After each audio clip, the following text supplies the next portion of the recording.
Boa tarde. Ahora. Já dá? Já. Boa tarde, muito obrigada pela vossa presença.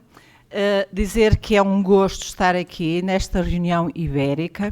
É o segundo workshop ibérico e desta vez, portanto, o primeiro que se realizou foi o ano passado em Coimbra e este, felizmente, agora na cidade invicta. É uma honra para nós termos realmente esta colaboração com o grupo PTema, nomeadamente com os nossos colegas e amigos do Hospital de Valência La Fé, e dizer que estamos muito contentes com esta colaboração e que tem sido muitíssimo frutuosa.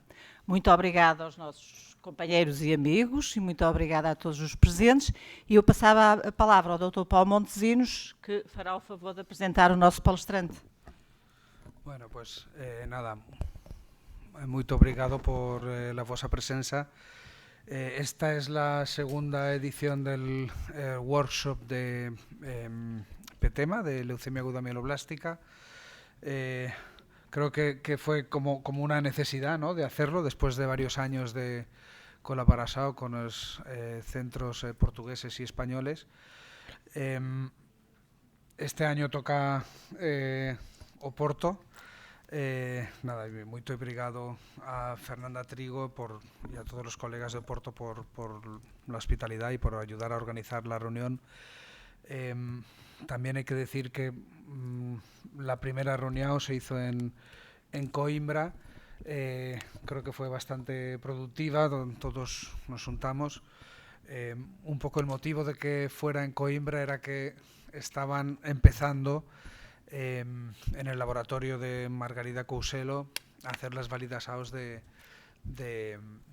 todas las técnicas diagnósticas de NGS, de PCR para el diagnóstico de leucemia aguda mieloblástica. Este año también ha empezado el laboratorio de São João con María Luisa Morín, que bueno, falará mañana. También falará Margarida Couselo de todos los progresos que han feito.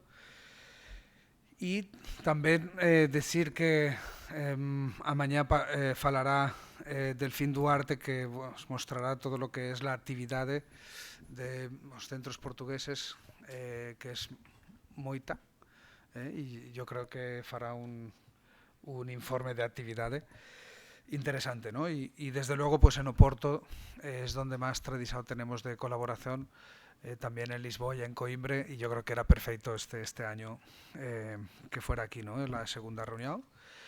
Realmente el tema que ahora falará David Martínez, que lo presentamos, es un tema, bueno, es una excusa para que podamos reunirnos ahora y luego ir a cenar, entonces le vamos a pedir a David que fale moito rapidiño, el tema es muy interesante, pero yo creo que ya nos lo sabemos todo, de los inhibidores de FLT3 en leucemia mieloide aguda, pero aún así creo sinceramente que puede aportar algo, y creo que algún dato interesante puede que nos muestre, ¿no?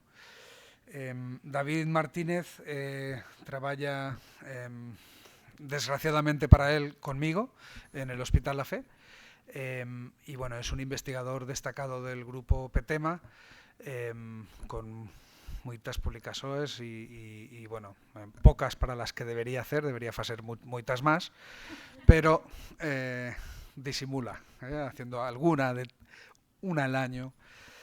Bueno, y no sé si tú quieres afegir algo. Nada más, ouvimos David. Ahora escuchamos a David, y nada, muchas gracias. Nada más, obrigado.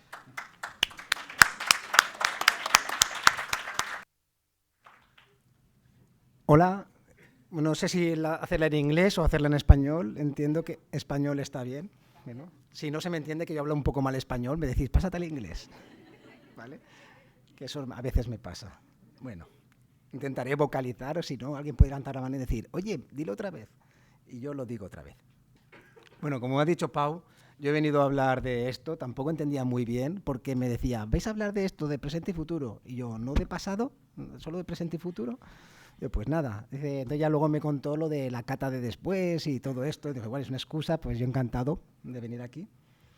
Entonces, esto va a ser de lo que voy a hablar. No necesariamente va a ser en ese orden, porque a veces se entremezcla. Y yo creo que voy a intentar no hablar de las cosas que ya sé que es seguro que sabéis. Habrá otras cosas que yo voy a dar mi opinión y yo creo que quizás luego lo que va a ser más interesante puede ser la discusión, los puntos de vista de cada uno que pueda expresar y que tenga. Entonces, yo creo que todos conocéis la figura de la derecha, por eso no voy a hablar de la figura de la derecha, voy a hablar de la figura de la izquierda, que en esta figura de la izquierda, pues lo que se analizó son 68 mutaciones de genes, ¿vale? Bueno, de genes con mutaciones, en 664 pacientes. Entonces aquí no solo se vio que el porcentaje de pacientes con FLT3 era aproximadamente 40%, o sea, en general se establece entre más o menos el 30%, sino que además se vio que se creaban patrones de algunas mutaciones, era más frecuente que algunos pacientes tenían conmutaciones, ¿no? Una mediana más o menos de 4 mutaciones por paciente, y que entre ellas podían interactuar, a veces eran sinérgicas o a veces podían condicionar. Toda la figura la figura de A está en diferentes colores porque son más o menos grupos funcionales, ¿no? De tipos de driver gene mutations, ¿vale? Y luego está la columna B, que vemos que dependiendo de si el paciente tiene una edad o si tiene un riesgo citogenético o es secundaria o no, pues entonces puede tener unas mutaciones u otras. Entonces, todo esto es lo que nosotros nos hemos imaginado y cualquiera os dirá, cualquiera que sepa de leucemia aguda, de mieloide aguda, os dirá, no, esto es lo que hemos hecho. Lo que primero que hacíamos antes era la primera fila, ¿no? Una terapia para todo el mundo. Luego pasamos por, según los factores pronósticos de los pacientes, íbamos asignándolos, ¿no? De tal forma que aquellos que tenían un peor pronóstico, pues teníamos la tendencia a tratar más, a hacerle un trasplante alogénico, o si tenían mejor pronóstico, pues intentábamos ahorrárselo. Y luego ya decimos que estamos ahora en el tercer paso, ¿de acuerdo? El de hacer terapias dirigidas. Mi opinión es que esto no es cierto 100%. Yo creo que ahora lo que hacemos es los tres a la vez. De hecho, por ejemplo, si pensamos en el venetoclax-azacitidina de ahora, todo el mundo quiere tratar con venetoclax-azacitidina a todos los tipos de pacientes, da igual lo que tenga, da igual que tengas IDH1, da igual que tengas FLT3, da igual si eres mayor, ¿sabes? Y algunos incluso si eres joven. El caso es que sí que es verdad que la última parte de hacer una terapia individualizada, totalmente dirigida, es como el gold estándar soñado que tenemos todos. Entonces a mí me gusta esta diapositiva, ¿de acuerdo? No solo porque la haya hecho Claudia, que está por aquí, ¿de acuerdo? Sino también porque me parece muy expresiva. Para mí clínicamente hay dos tipos de mutaciones. Las mutaciones que te indican un pronóstico y las mutaciones que te dicen que puedes darle un tratamiento. Las de mal pronóstico podría ser TP53 o NPM1. Las que te indican que tienes un tratamiento podría ser IDH1 y quizás FLT3 podría ser un tercer grupo, ¿de acuerdo? Son mutaciones que tienen un mal pronóstico asociado, pero que además tienen un tratamiento dirigido que se puede utilizar. Entonces, para mí, probablemente esta sea una de las diapositivas más importantes, porque no solo porque se muestra a los pacientes mayores y menores y que se ve que tiene una distribución de mutaciones diferente, sino porque indica patrones de pacientes que pueden recibir tratamiento o no pueden recibir tratamiento. Quiero decir, que da igual tener un NPM1 si tú tienes 93 años y un ECOG de 4 que no vas a recibir tratamiento, con lo cual tu pronóstico es malo, ¿de acuerdo? O da igual si tú tienes un mal pronóstico pero tienes 60 años que vamos a tener una tendencia a dar un tratamiento intensivo. A mí esto me plantea la opción de que si realmente las clasificaciones actuales son adecuadas para los pacientes unfit, ¿vale? Por ejemplo, ahora tenemos aquí FLT3 y TD. Antes en otras clasificaciones era tener FLT3 y TD en ratio alto era de mal pronóstico, pero ahora el hecho de tener un tratamiento pues te puede colocar directamente en riesgo intermedio. Pero en cambio, un paciente que tenga un pronóstico favorable debería poderse colar en otro. Entonces, lo que quiero decir con esto es que las mutaciones directamente te pueden cambiar de grupo de riesgo a uno o a otro, dependiendo de las otras características. Lo que sí que tenemos claro, probablemente, todos aquí no creo que nadie tenga dudas, de que se tiene que hacer una determinación de FLT3 relativamente rápido. está establecido en 48-72 horas, no solo porque tenemos una terapia dirigida, que suele empezarse el día 8, sino también porque te puede ayudar en el plan que tengas para los pacientes. En este caso, buscar un donante y empezar a planear lo que vas a hacer. Mucho más importante es hacerlo también a la recaída, una vez ya ha pasado todo, porque también tenemos otro tratamiento en la recaída. Y esta es una tabla que a mí me gusta, que también la habréis visto miles de veces. Podía haber elegido cualquier dibujito de los que hay. Sabéis que hay morados, verdes, rojos, que te enseñan todos los receptores, justamembrana, ITKD, ITD, ¿de acuerdo? Pero a mí esta me parece la que me muestra más claramente lo que es. Tenemos los inhibidores de primera y de segunda generación. La primera, los primeros que aparecieron. La segunda, los segundos que aparecieron. Teóricamente, los segundos más potentes, aunque no haya estudios realmente que lo hayan demostrado. Y luego tenemos pues, tipo 1 y tipo 2. El tipo 1 para 2 mutaciones, TKD y TD. Tipo 2 para una, ITD. Repito, tipo 1, 2 mutaciones. Tipo 2, una mutación. Sencillísimo, ¿de acuerdo? Este es el estudio de Ratify, Midostaurin. No lo voy a explicar, ya todo el mundo lo conoce, ya se han hablado 100.000 veces, no voy a ser yo otra vez quien lo va a contar. Se demostró que los que recibían Midostaurin sobrevivían más. Aquí me llama a remarcar los detalles de 3.277 pacientes con screening, 716 pacientes aleatorizados, menos de un 30% llegaron al mantenimiento, no tenía mucha toxicidad, o al menos entre las ramas se equiparaban, con lo cual se aprobó Midostaurin por la FDA en el 2016, no para mantenimiento, y sí que también se aprobó por la Agencia Europea. Nosotros en España lo tenemos aprobado, pero no tenemos lo que se llama un precio de reembolso para el mantenimiento. Es decir, si no tenemos precio de reembolso, quiere decir que el Estado no lo paga, al menos durante el mantenimiento, y depende más de los hospitales que puedan administrarlo. También conocéis el Quantum First, ¿de acuerdo? Para el de Quizartinib. Este tenía diferencias con respecto al primero, supongo que también las sabréis, pero yo las voy a remarcar. Eran pacientes más mayores, así como el de Ratify llegaba hasta 60 años, este llegaba hasta 75. Aquí el trasplante alogénico estaba planeado también. Aquí eran solo pacientes FLT3 y TD. Bueno, ¿qué quiero decir con esto? Que peores pacientes, pues es más difícil en general encontrar diferencias.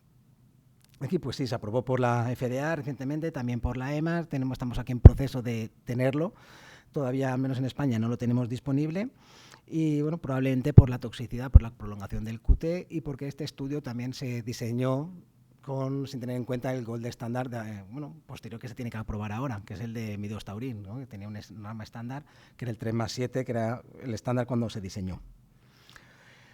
Otra parte que podrían tener como excusa para ser más reticentes al aprobarlo es la parte del efecto que podía tener el trasplante.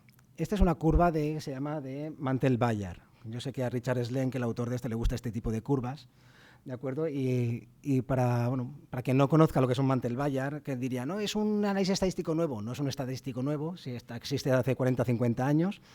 Y lo que trata de hacer es minimizar el efecto del trasplante en los pacientes, de tal forma que aquí en las curvas azules y verdes, que son las que se hicieron el trasplante, veis que empiezan en el número 0, porque los pacientes en cuanto se trasplantan, ¿vale?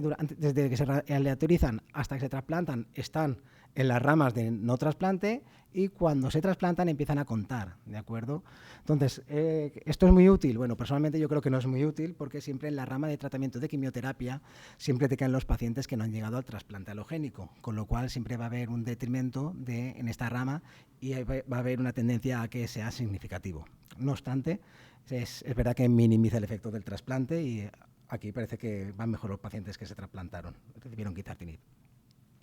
Este es otro estudio directamente que trata de mostrar en primera línea Gilteritinib versus Midostaurin. Aquí, creo que casi todos los grupos participan. De PETEMA realmente no sé qué hospital de PETEMA participa exactamente. Sé que esto es una diapositiva que cogí de Pau, pero no sé el hospital que nosotros no. Y que, aquí llevan, digamos, la voz cantante en Europa los holandeses y el grupo alemán. Y como veis es muy parecido al estudio del Ratify. Que yo sepa no hay resultados, no sé si alguien ha presentado en algún congreso, no que yo sepa, supongo que habrá algún análisis interino. Y yo voy a tocar el tema de mantenimiento. No voy a hablar de la parte de la derecha, en esto de que los tratamientos no intensivos reciben un tratamiento y ciclo tras ciclo van recibiendo lo mismo, ¿no? Voy a centrarme más en la parte de la izquierda. Normalmente el trasplante se ha considerado como una especie de controlador inmune, ¿no? A través de su efecto de injerto contra leucemia. Y nosotros, yo, en mi opinión, el mantenimiento es ese tratamiento que damos los médicos cuando pensamos que a los pacientes no los hemos tratado lo suficiente. Si le hemos hecho un trasplante alogénico, pero tiene cosas que nos indican que es de mal pronóstico, pues vamos a querer darle un mantenimiento, o si no le hemos podido hacer un trasplante alogénico porque no hemos podido, pues es como que nos hemos quedado corto con el tratamiento y queremos seguirle dando más cosas. Pero bueno, en cualquier caso, lo que es el mantenimiento tiene una definición un poco variable, como he comentado, pero yo empezaré por aquí, porque directamente es lo que más cercano tenemos. Este es el estudio Ratify, otra vez, y aquí, decir qué cosas podemos decir en contra de usar el midostaurine en mantenimiento. Bueno, pues que aquí se alega, ¿vale? No yo en concreto, ¿vale? Se alega que el plató se alcanza antes de llegar a la mediana de supervivencia, con lo cual es como que la mediana no es no se puede estimar de forma correcta, por así decirlo. Otro problema es que los pacientes que llegaron a mantenimiento, como veis, 120 por la rama de Myostarin, 85 pacientes por la rama de placebo, que eso pues llega a ser menos de un tercio de los pacientes, como he dicho al principio, y bueno, que no cumple las expectativas de vamos a dar un mantenimiento. Yo aquí el problema me lo pongo siendo de Novartis, por ejemplo, ¿vale? Por eso he remarcado antes los 3.300 pacientes que se hicieron el screening para participar en el Ratify. Si estamos diciendo que para conseguir 200 pacientes tuvimos que hacer el screening a unos 3.300 pacientes, aquí estamos estimando que para hacer una aleatorización de pacientes FLT3, quimioterapia intensiva, que lleguen a mantenimiento, pues más o menos tenemos que hacer el screening a unos 10.000 pacientes, lo cual eso es algo inviable. Además, teniendo en cuenta que, ¿vale? Vamos a ponernos que hay alguien que haga ese estudio. Tiene que alcanzar significación estadística, ¿vale? Si alcanza significación estadística, puede tener significación estadística, pero quizás no sea tanta para una significación clínica para aprobar el tratamiento, con lo cual todos los recursos que se han empleado no parece que sean muy útiles.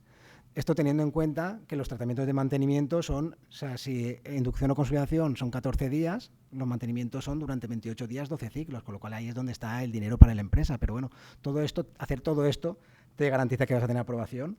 Entonces, bueno, lo único que pudieron hacer fue algo así, de acuerdo, un estudio post-hoc con los datos, y directamente lo que se hace, dos tipos de análisis de disease-free survival.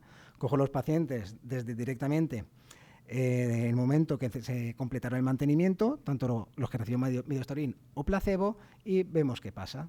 O la otra opción es aquellos que hayan completado el mantenimiento, pues directamente empezando desde la última dosis del estudio.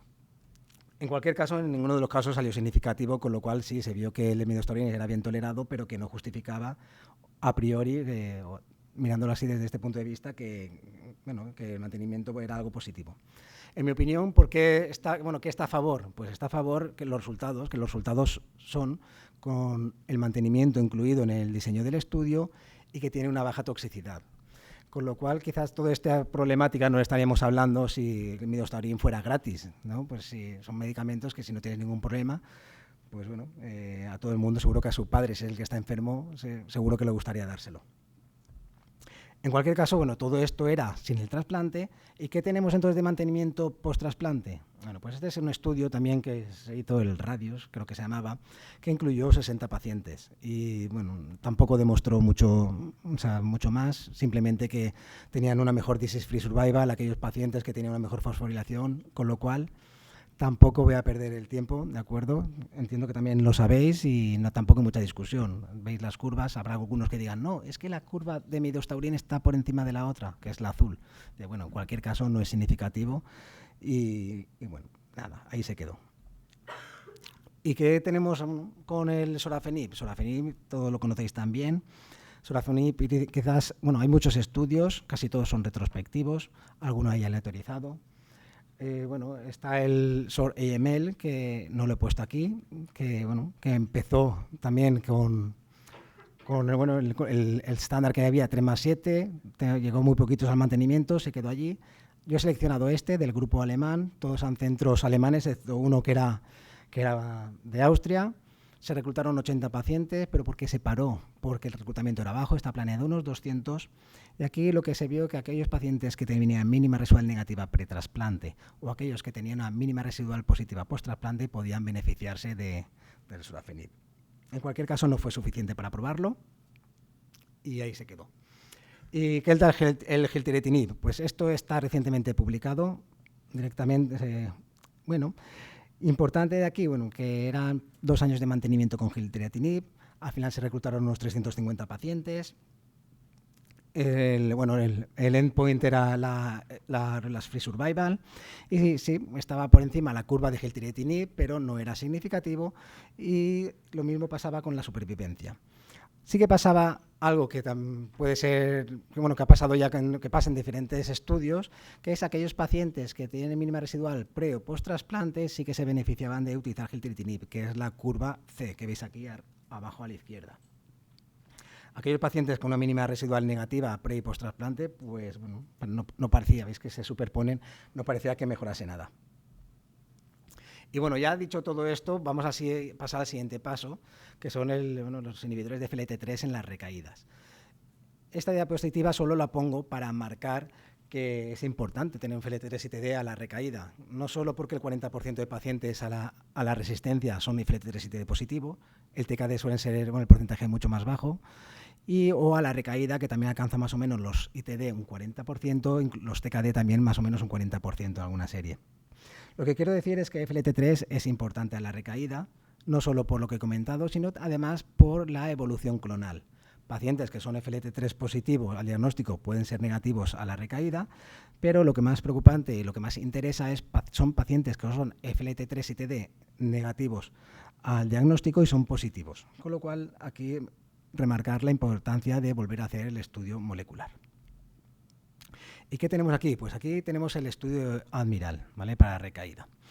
Tampoco voy a explicarlo, como veis en la curva y como ya sabéis, los pacientes que recibieron gilteritinib tenían una mejor supervivencia que aquellos que no lo recibieron.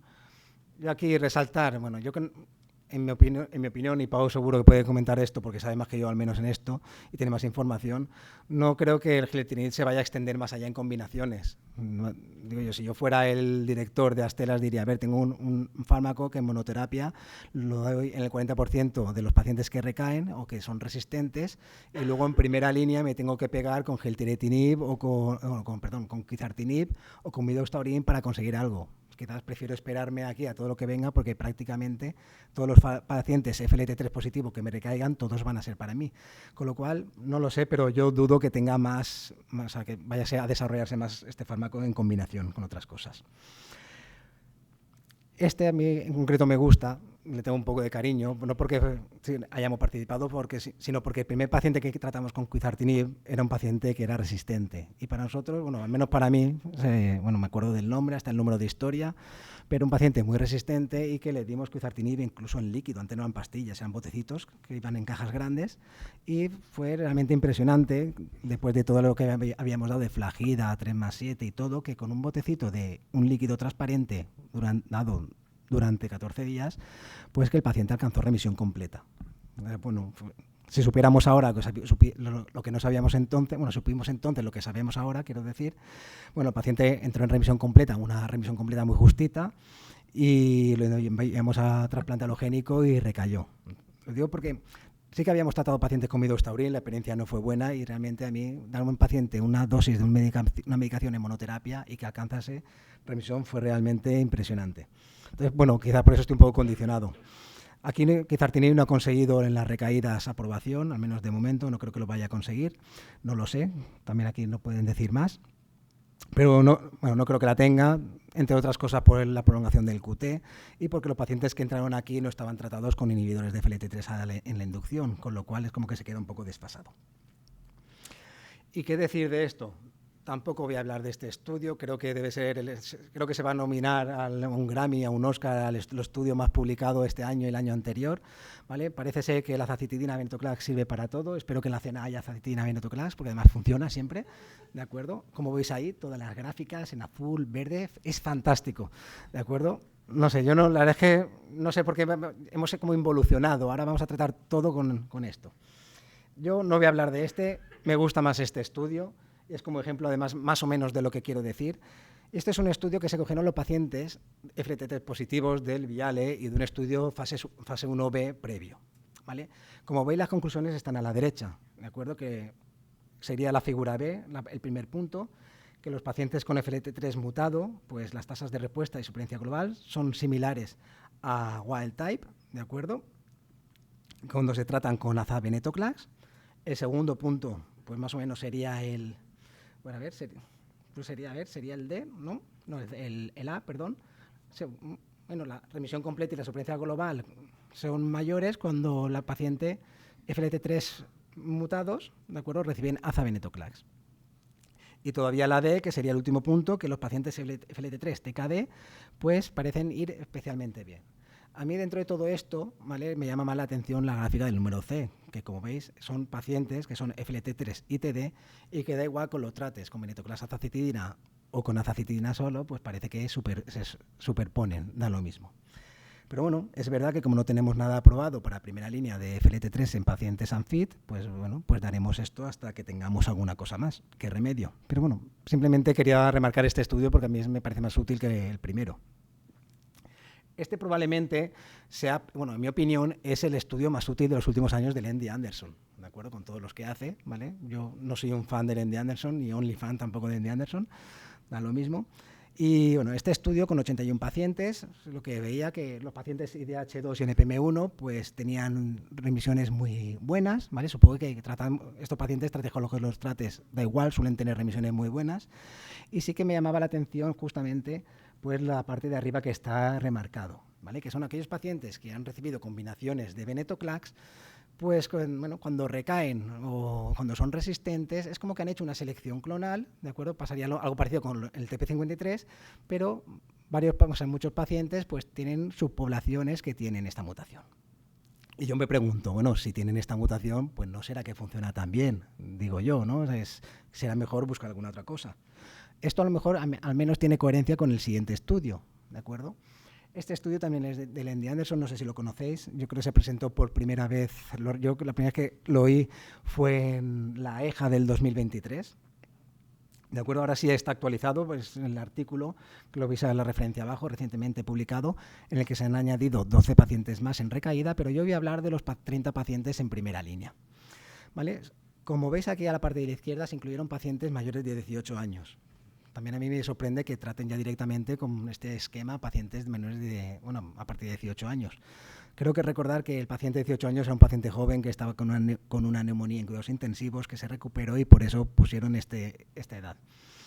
Como veis, las tasas de respuesta son abrumadoras, un 96% de remisiones completas, además unas tasas de mínima residual del 87% de negativa por citometría de flujo o del 90% por PCR. Los TKD sobreviven todos y además quiero recordar un dato porque no lo he revisado, pero quiero recordar que los pacientes mayores de 75 años tenían una supervivencia global al año del 100%. Vamos, ni siquiera se le murió de un ataque al corazón, ni un infarto, nada, o sea, brutal, o sea, no sé lo que hacen allí. ¿Vale? Digo yo que habrán aceptado esto como estándar de los jóvenes, ¿de acuerdo? En cualquier caso, no voy a criticar ni mucho menos, no sé cómo lo hacen, yo solo podemos hablar de los estudios que hacemos nosotros, que nuestra experiencia es algo diferente. Este es el estudio Ven Aquí, ¿de acuerdo? El Come Here en inglés, si hubiese dicho en inglés, habría dicho Come Here, ¿no? Pero bueno, este es el venetoclax. Entonces nosotros, esto fue un estudio que se diseñó con una fase primera para ver la dosis, ¿de acuerdo? Con pocos pacientes, y aprendimos, bueno, al menos dos cosas importantes, que aquí los pacientes recibían venetoclax, azacitidina o quizartinib, o venetoclax, cetarabina bajas dosis o quizartinib. Se incluían pacientes de FLT3 ITD y no ITD, y lo que vimos es que los de azacitidina y citarabina iban más o menos igual. Y aprendimos también una lección importante, y es que este triplete, porque nos hemos adentrado en el multiverso de los tripletes, ¿de acuerdo?, que es como la panacea a partir de ahora, ¿vale?, pues que no se puede considerar una quimioterapia intensiva, pero tampoco son quimioterapia no intensiva, son mucho más tóxicos de lo que nos imaginábamos.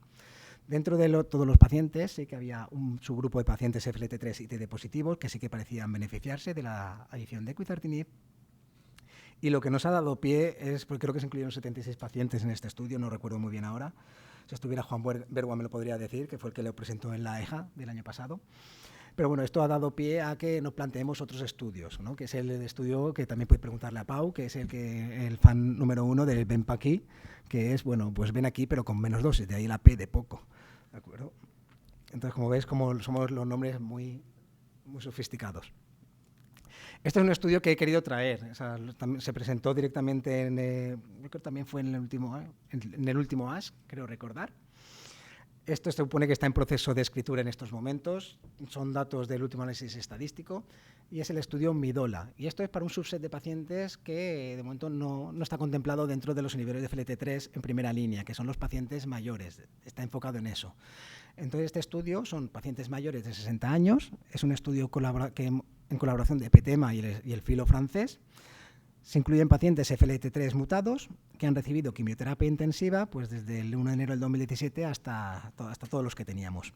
Y la idea es evaluar la efectividad de midostaurin combinándolo con quimioterapia intensiva. Aquí de esto son las características de los pacientes. Creo que no sé si se ve bien la diapositiva. Vale.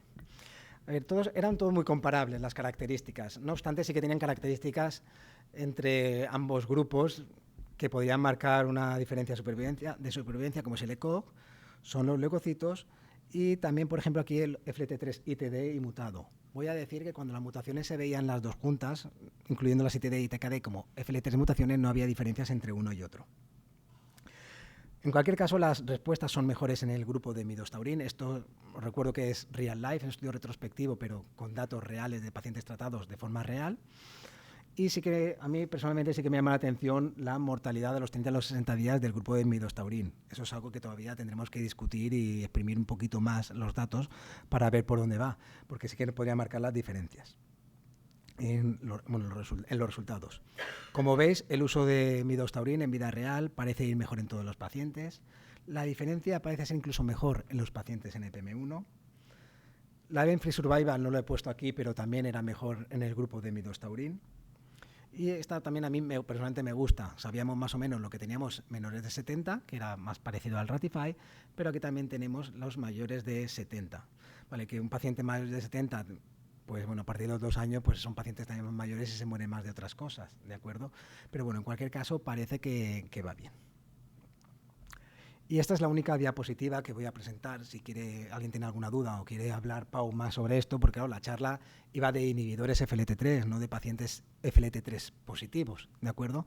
Este es un nuevo uso del inhibidor FLT3 de quizartinib. Nosotros, bueno, se presentó en la EJA del año pasado también. Estamos haciendo los análisis, ultimando. Pau es de lo que más dice que claro, es que no publicas, es que no publico porque me está metiendo con esto para hacer las cosas, con lo cual está un poco más pesado. Aquí seguro que hay alguno, verá Laura, Antonio, también estarás un poco al día de todo esto. Pero bueno, el caso es que este estudio se basa en datos previos de que el quizartinib, inhibidor de FLT3, puede tener su lecho en pacientes con FLT3 wild type, ¿de acuerdo? Eso en estudios previos se veía que había incluso remisiones completas en monoterapia de un 30%, y bueno, este estudio, pues lo que hemos hecho ha sido dar a pacientes FLT3 negativos, pues eso, quizartinib, y parece que la supervivencia es mejor. Sí que es verdad que hay ciertos subsets que se benefician y que podríamos estar justificándolo porque hay pacientes que podrían tener un comportamiento de FLT3-like, pero bueno, eso es otro speech. Como conclusiones, los FLT3 mutados, pacientes con leucemia mieloide aguda FLT3 mutado representan 25%, como he visto incluso hasta el 40% en algunas series de biología molecular. Aproximadamente la mitad son pacientes mayores. Importante hacer chequear, hacer el test de FLT3, ver PCR, SNGs, lo que sea, ¿vale? Sobre todo al diagnóstico por lo que tenemos. No olvidarnos de la parte de la recaída porque tenemos el gilteritinib. Que midostaurin y quizartinib parecen ir bien en primera línea. Sigue siendo, ahora en estos momentos, un factor que no es de pronóstico favorable, tener FLT3 positivo, como mínimo es intermedio. Acordaros que en las clasificaciones anteriores era incluso adverso. Y que, bueno, si es posible, hay que seguir haciendo trasplante halogénico, sobre todo si hay un hermano, o también si tenemos una enfermedad mínima residual. Aquí podemos estar discutiendo sobre la conveniencia de hacer trasplante en un paciente NPM1 positivo y FLT3 positivo que tiene una mínima residual negativa y no tiene un hermano, por ejemplo. Bueno, yo personalmente creo que no me gustaría que me lo hicieran en ningún caso, pero menos en esa situación. Luego también el tratamiento de mantenimiento. El inhibidor, ahora no, estamos un poco sesgados por el precio, ya veremos cuando dentro de 10 años, cuando sea más barato, lo que hacemos, lo que nos gustaría hacer. De momento es controvertido, pero tener estudios en mantenimiento va a ser muy difícil.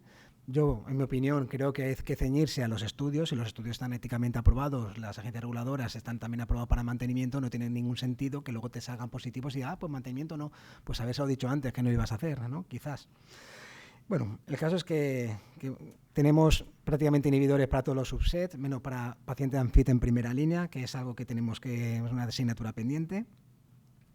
Que tanto el geltitinib como quizartinib en monoterapia en recaída son buenas opciones y que el futuro pasa por el multiverso de los tripletes, ¿de acuerdo? Ya es verdad que tenemos de estándar en estos momentos asumido el venetoclax azacitidina, por cualquier cosa se tiene que, al menos a priori, comparar con el gold estándar. Y es muy difícil hacerlo si no estás dando un tratamiento estándar al paciente de ensayo. Y nada, ya está, todo esto. Muchas gracias.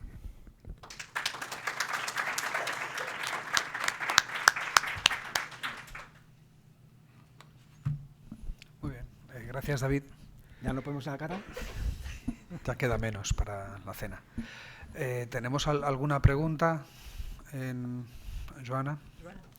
¿Tenemos micrófono?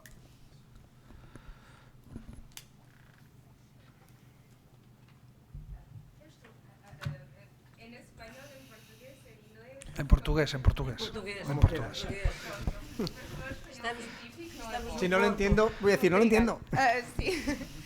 Eu tenho duas perguntas. Primeira, quando tivermos o quizartinib, como vamos escolher como inibidor em primeira linha para adicionar à quimioterapia intensiva? A midostaurina ou o quizartinib? Se há quais as características que devemos ir à procura para nos ajudar a tomar essa decisão? E a minha segunda pergunta era eu gostava de saber a sua opinião sobre o venetoclax com gilteritinib num doente jovem que vá para transplante em recaída, se há valor ou não, porque nós temos tido alguma dificuldade em atingir uma boa resposta pré-transplante e temos adicionado o venetoclax para aprofundar a resposta antes de transplante. Eu gostava de saber a sua opinião. A ver, yo he entendido que midostaurina o quizartinib en primera línea, ¿no? ¿Cuál elegiría y por qué más o menos, ¿no? Bueno, a ver, yo creo que siempre es importante tener un protocolo, o sea, para poder analizarlo luego. O sea, si tuviéramos el protocolo PTEMA, pues se podía poner midostaurin o quizartinib si los dos están aprobados, y luego sería una buena forma de tener una comparación que no vamos a tener probablemente de otra forma. ¿De acuerdo? Tampoco creo que se le pueda prohibir a alguien poner un tratamiento que está aprobado. Yo personalmente, ya lo he confesado, yo tengo una debilidad por el quizartinib. Creo que es más potente realmente, tengo mejor experiencia, pero una experiencia totalmente subjetiva. Realmente no te puede decir que uno es mejor que otro. Pero bueno, yo creo que es importante estudiarlo y también creo que es la importancia de los estudios de registro, que son en real life, ¿de acuerdo? Y que no vamos a tener otros estudios hechos de otra forma. Es como si tuviéramos que hacer un estudio sobre fludarabina. O sea, todo el mundo lo utilizamos en leucemia mieloide aguda, pero nadie va a hacer, ninguna industria va a hacer un estudio solo para ver si fludarabina funciona o no. No sé, he contestado a tu pregunta. Sí. Vale. Y la segunda pregunta era de venetoclax ¿solo? Recaída, pré-transplante, se vale a pena fazer venetoclax com gilteritinib para levar o doente a transplante. A ver, ya sé que hay estudios con venetoclax y gilteritinib y no han sido buenos tampoco, no han demostrado que sean mejores que venetoclax azacitidina, ¿de acuerdo? En pacientes tampoco FLT3. Yo creo que aquí hay un problema que también hay mucha gente que se empeña en cambiar, y es el ANFIT converso que nosotros llamamos de broma, ¿no? Es un paciente que tienes ANFIT y que de repente se te convierte en ANFIT para hacerle un trasplante alogénico. Entonces yo creo que hay que evaluar bien a los pacientes desde el principio, y si el paciente es FIT, realmente darle un tratamiento que puede ser curativo. Venetoclax azacitidina sí, se alcanzan remisiones completas, pero a día de hoy no es mejor que un 3+7.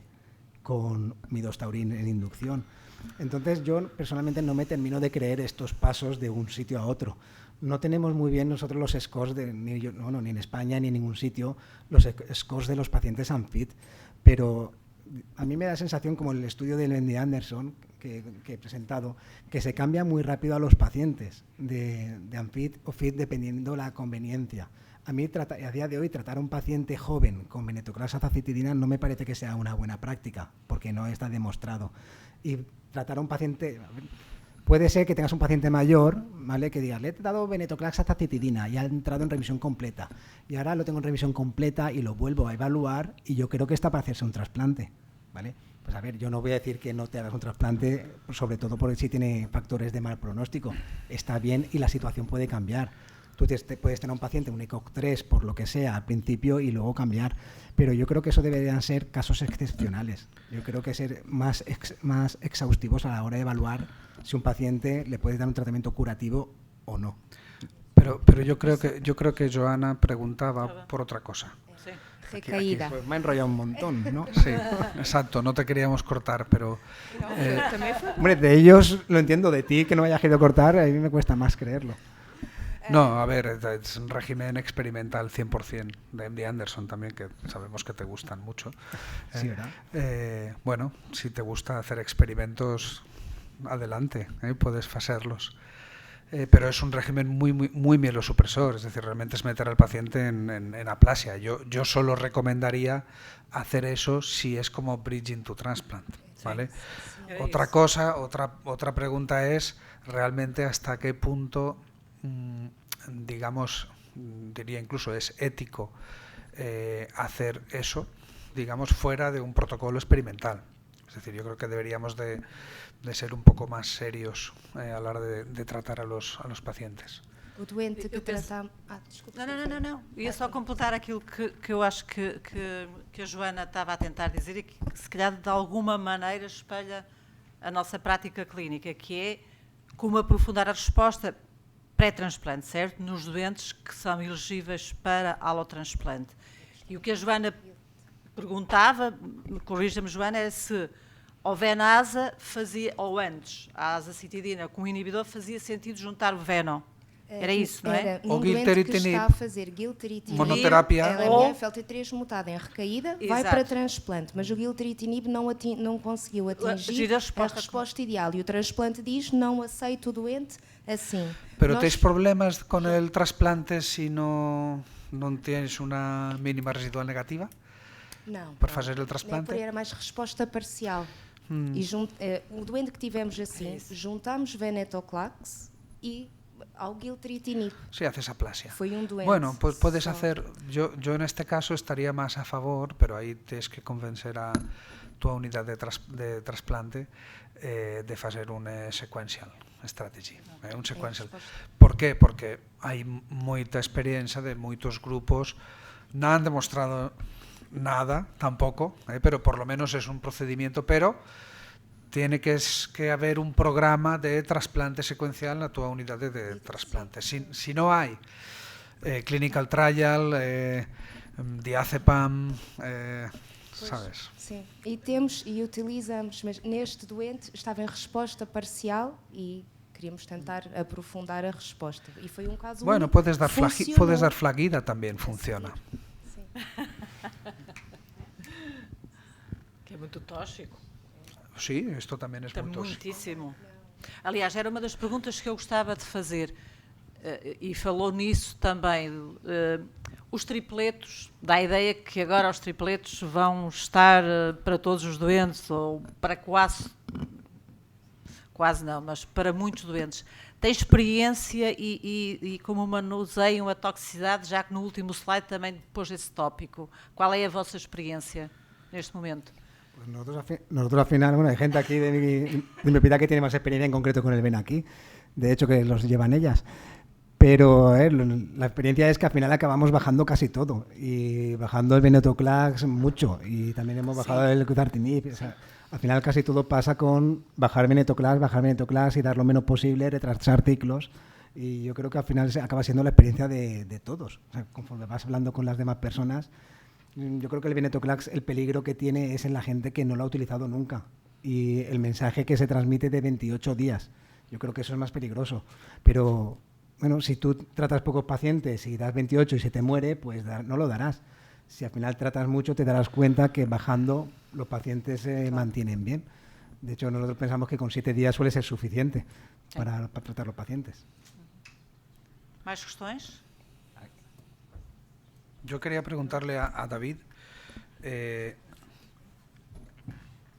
bueno, te quería decir que lo de la diapositiva del Obon Trial, ¿vale? Es una diapositiva de hace muchos años donde Petema iba a participar, pero finalmente no participó por las condiciones que dictaban estos grupos.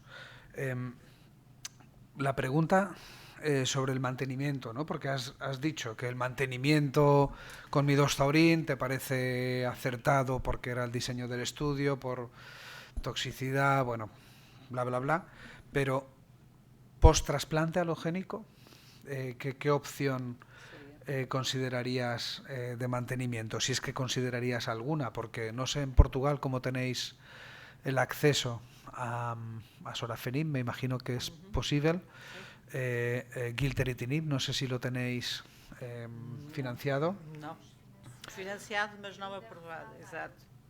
Financiado, mas no aprobado. Não. Recaído e refratário. Recaído refractario, o sea, recaído refractario se trasplanta, luego puedes dar gilteritinib post-trasplante.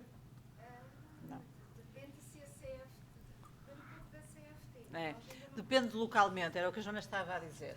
Há sítios em que isso é possível e se o Infarm é de aprovar, outros sítios em que não é possível. Penso que em Portugal ainda não é uma prática. Tem mais utilizado o sorafenib. En España, En España está muy fácil. limitado también Sí. el precio de gilteritinib post-trasplante. Sí. También en relapse refractory, que se salvage trasplante, no se puede dar gilteritinib después, lo cual es absurdo. No te lo pagan.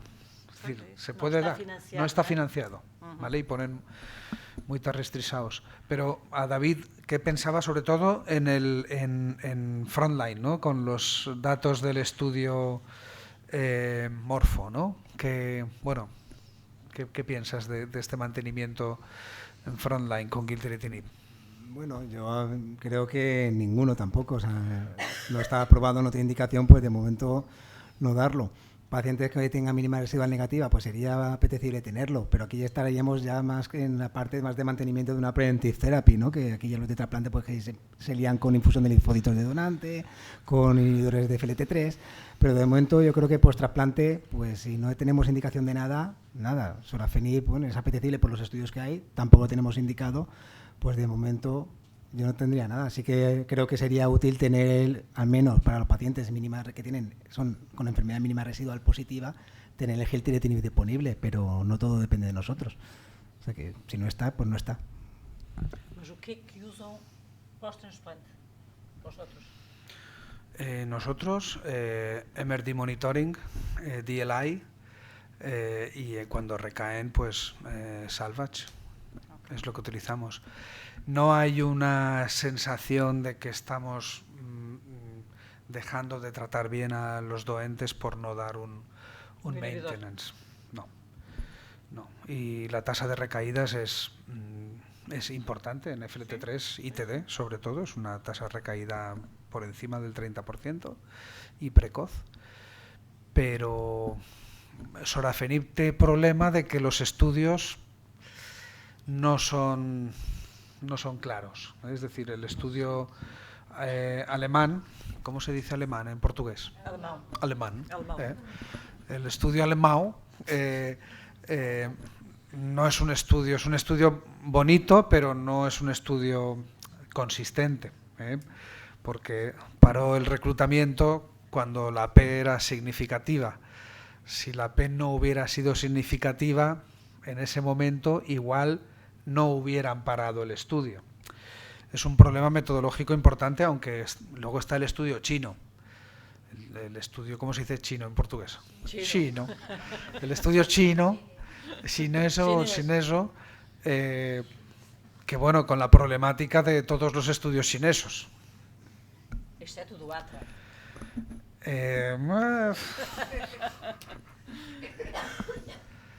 Entonces es difícil, no sé. Aquí yo creo que en Portugal sí que es estándar sorafenib pós-trasplante. Sim, é o que normalmente quer dizer, nós usamos, em Santa Maria também, não sei se há ali o Luís, não sei o que é que usam. Mas não tem unidade de transplante halogénico. Pois, Pois, ¿Y dónde los envías, o Luis? Luís, ICL. Santa Maria. Ah, entonces Santa María sí. Santa Maria, o protocolo da nossa unidade de transplante é sorafenib. Sim, o nosso também. Discutir o gilteritinib. Só com DRM positiva, DRM negativa sorafenib, DRM positiva. Mas ainda não tem aprovação, não é? Era isso que estávamos a falar há bocadinho. Pero yo no creo que vaya a haber más evidencia que eso, que tratar a todos los pacientes igual y luego más adelante se verá, porque la cantidad de pacientes que habría que reclutar para llegar al mantenimiento. Y además, no es solo cuando tú vas a ver la inducción, vas a ver remisiones completas o vas a ver de mínima residual, una profundidad de la mínima residual, pero ver algo positivo en pacientes con mantenimiento que además tienen características adversas. O sea, no creo que nadie se vaya a plantear hacer un estudio de mantenimiento. Es lo único que vamos a poder alcanzar.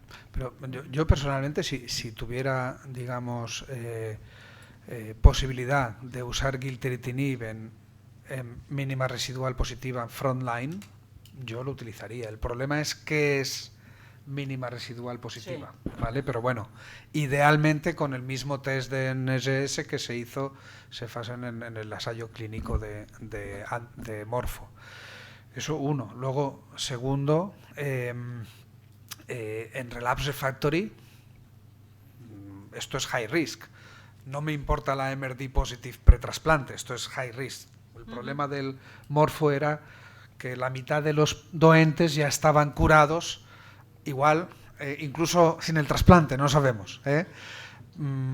Solo los doentes que realmente no estaban curados, los MRD positive y que eran más riesgo, estos se beneficiaban del gilteritinib, ¿no? Pero en relapse refractory, para mí no tiene sentido hacer un bridging to transplant con gilteritinib, complete remission, transplant y después no maintenance. Eso no tiene ningún sentido y ahí son las agencias reguladoras, en este caso el Ministerio de España, el que está haciendo el experimento, el que es poco serio, porque está haciendo un experimento con los pacientes negándoles el tratamiento que ha demostrado en un ensayo clínico beneficio.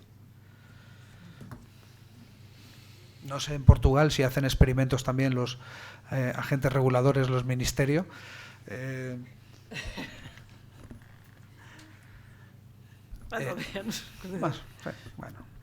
Bueno, amanhã falamos de muchas otras situaciones polémicas, que esto es lo más importante. Os digo que o jantar es a las 7. Tenemos media hora para prepararnos para o jantar, pero el autobús está fuera, ¿vale? O sea que nos esperará más o menos en 15 minutos, ya se puede ir al autobús. Ok. Terminamos por hoje? Se não há mais questões, então? Não? Muito obrigada a todos, uma boa noite e um bom jantar, e amanhã encontramos às 9. Às 9. Às 9? 9? O Não, 9 não, às 9 9. Que é para às 9:15 começar a 9 ou 9:15? Às 9. Gracias. Muito obrigada. No queréis nada no mantenimiento, ¿no? Que vosotros no quieren nada con mantenimiento. Sí, nosotros gilteritinib no está financiado, pero lo pedimos y nos lo dan. Y midostaurin